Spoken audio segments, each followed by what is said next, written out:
স্কলারশিপটা আসলে কিভাবে পাওয়া যায় এটা অনেকে জানে না। আমাদের বাংলাদেশের অনেক মেধাবী ছেলে মেয়ে রয়েছে, অনেক ভালো রেজাল্ট, কিন্তু কিভাবে ফ্রি টাকা ছাড়া দেশের বাইরে পড়াশোনা করতে আসবে এই নিয়মটা না জানার কারণে কিন্তু অনেকেই মেধাবী ছেলে মেয়েরা বাংলাদেশেই কোনো রকম একটা ইউনিভার্সিটি থেকে পড়াশোনা শেষ করতেছে।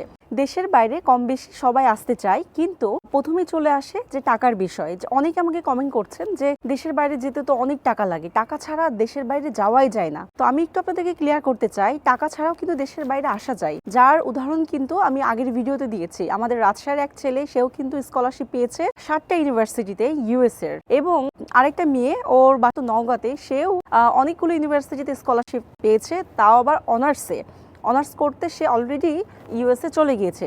ফুল ফান্ড, কোনো টাকা লাগে নাই। তো স্কলারশিপটা আসলে কিভাবে পাওয়া যায় এটা অনেকে জানে না। আমাদের বাংলাদেশের অনেক মেধাবী ছেলে মেয়ে রয়েছে, অনেক ভালো রেজাল্ট, কিন্তু কিভাবে ফ্রি টাকা ছাড়া দেশের বাইরে পড়াশোনা করতে আসবে এই নিয়মটা না জানার কারণে কিন্তু অনেকেই মেধাবী ছেলে মেয়েরা বাংলাদেশেই কোনো রকম একটা ইউনিভার্সিটি থেকে পড়াশোনা শেষ করতেছে। আপনাদের এই স্বপ্নকে বাস্তবে রূপান্তর করতে আমি আছি আপনাদেরকে হেল্প করার জন্য। আজকে আমি বলবো যে স্কলারশিপ ইংল্যান্ডে অনেক ইউনিভার্সিটিতে স্কলারশিপ দিচ্ছে ব্যাচেলারের জন্য এবং মাস্টার্সের জন্য, সেটা তো আমি আলোচনা করবই। তার আগে আমি বলিনি যে স্কলারশিপ পেতে হলে মানে 6টা টিপস আপনাকে মনে রাখতে হবে।